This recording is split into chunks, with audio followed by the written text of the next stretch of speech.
As a doctor in that field, what would be your advice to new parents?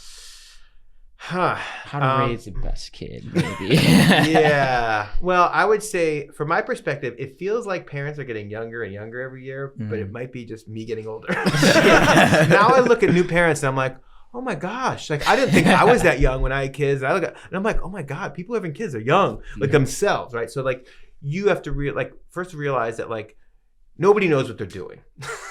You know, you can read a million books, you can talk to everybody, but like nobody really knows, and every kid is different.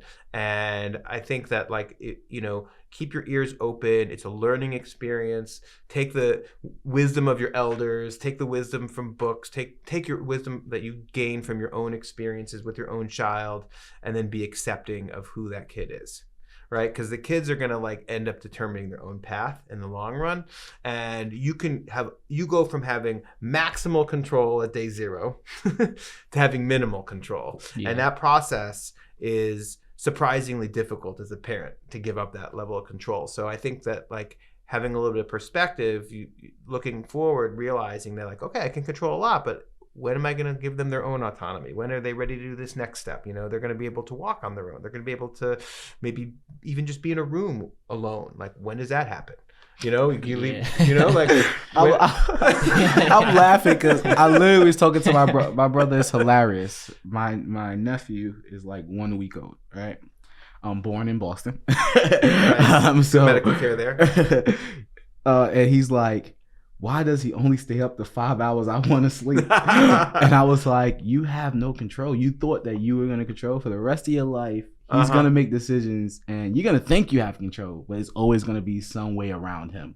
His interests, what he wants to do. He's like, I'm going to start working on fixing a sleeping schedule. I said, for a 1 week old, good luck. Tell me how that works. Yeah, but it's just so funny. Like people just, you know, parents think you have control, but you don't. No. And I think kids also have a sense of irony too. Because they're like, oh, you want to sleep those 5 hours. They somehow know how to mess with you just the right way, you know, that you could not have even imagined, you know. You really love baseball? No, they want to play football. Oh, no, it's not going to happen. It's the ultimate test, I guess. Yeah. Exactly. But patience. Yeah. Patience. Everything in life, like from kids, is just patience and dialogue. Yeah. I think nowadays, especially what's going on in our society, like from a young age, we have to start having dialogue with our kids. We have to be understanding, try to speak their language, allow them to express themselves. There's a lot of bad stigma about like mental health and speaking to people. I think all kids should do counseling.